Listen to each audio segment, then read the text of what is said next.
quiet of night, I whispered my plea, holding her close, hoping for her decree.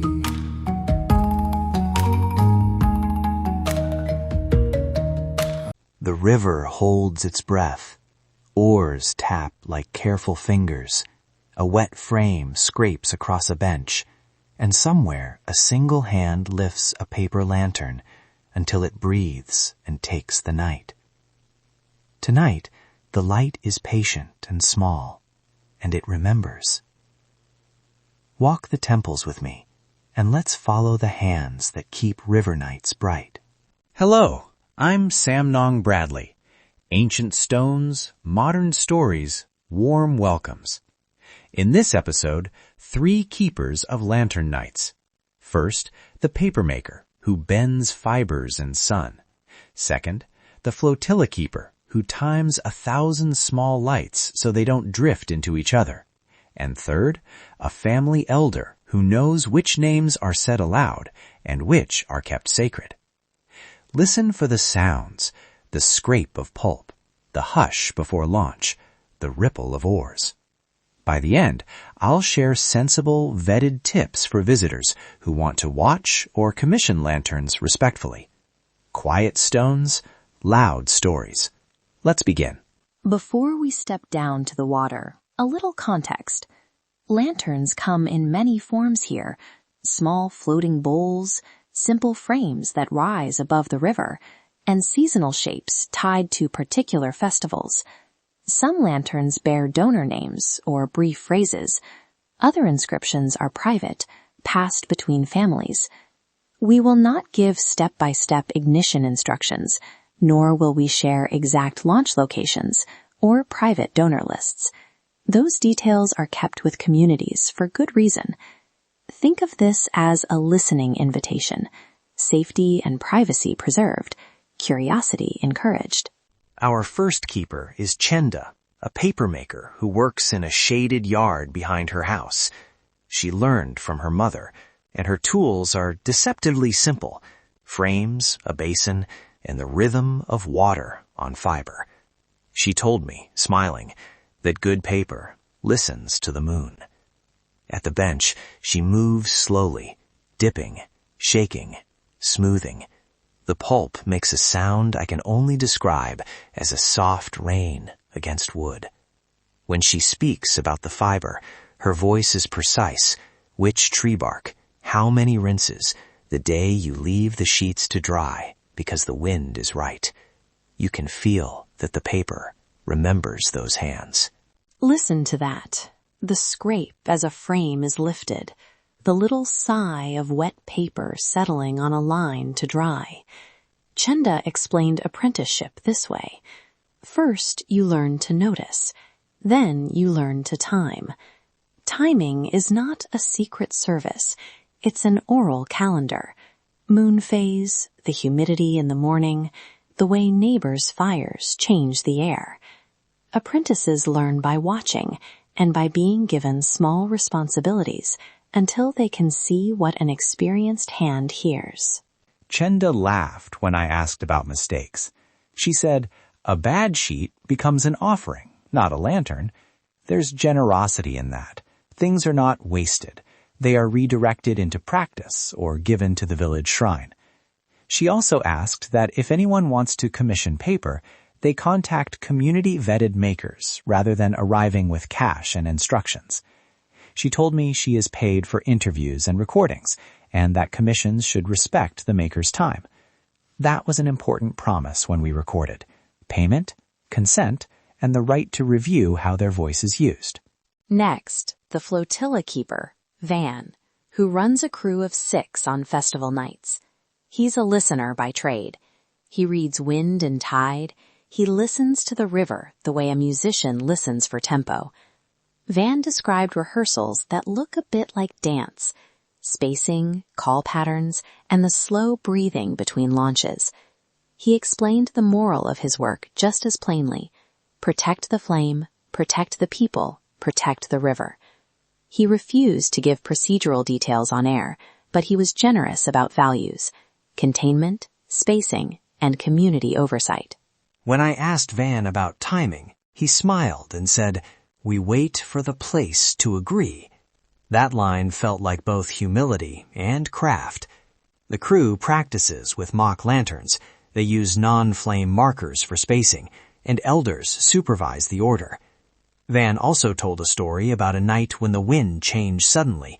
The crew did not panic. They signaled, they brought lights in, and the elder performed a short prayer. It was a story about calm work in communal responsibility, not spectacle. Now listen with me for a moment. Imagine a montage. The soft scraping at a papermaker's bench, the whisper of drying paper, oars punctuating a dark, the low voices of a crew practicing their calls, the hush as a family lines up its lanterns. Close your eyes, breathe, and hold that layered quiet. You can almost feel the warmth before you see the glow. Our third keeper is an elder named Dara, who coordinates neighborhood launches. Dara spoke about donor names and public memory. Some names are read aloud during community launches because families consent and celebrations are public. Other names remain private, kept on slips and released only in family shrines.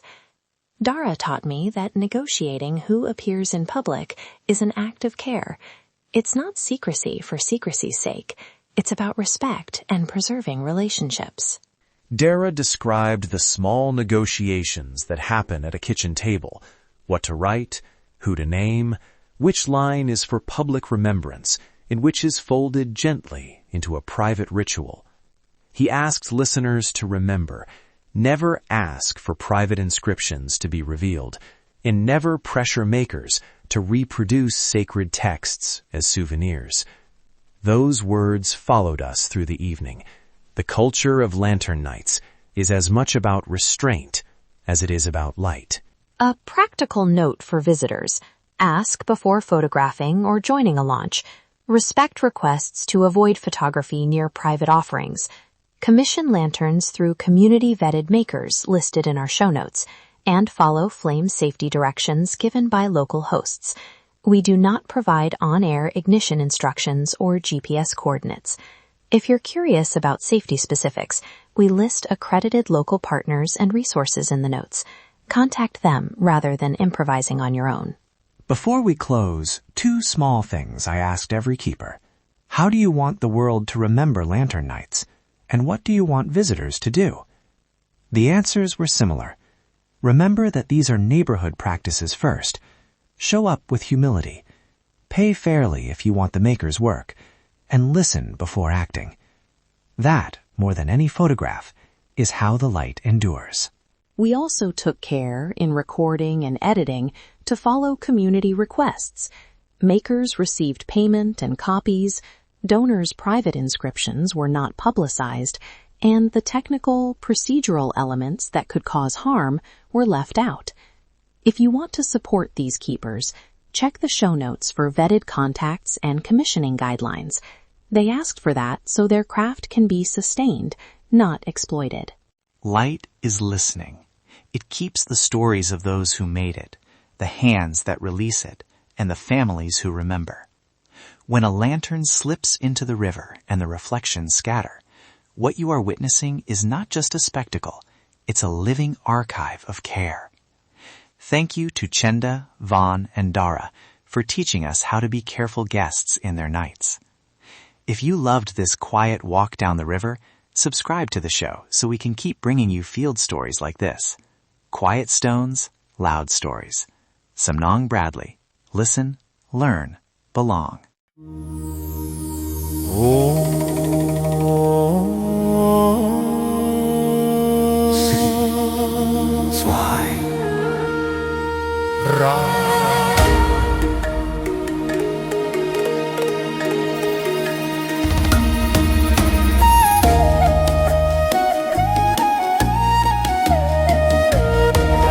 Oh, shining diamond, flawless and red, you stand so quiet, soft in the air.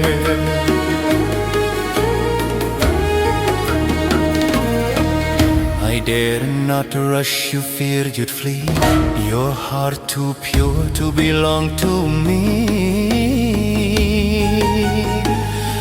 you turn away, I reach and bind, press my hand, still body and mind.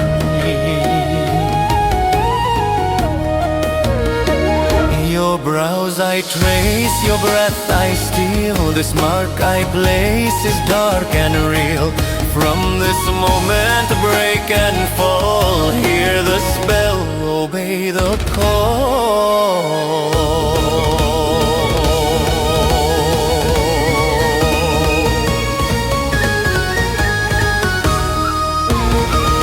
False love born from sacred lies, second one whispers through closed eyes.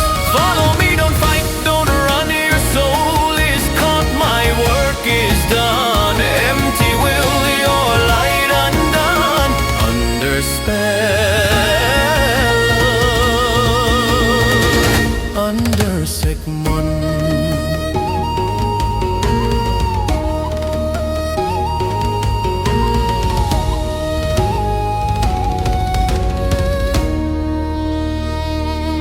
Crystal beauty, diamond bright, caught between shadow, charm and night.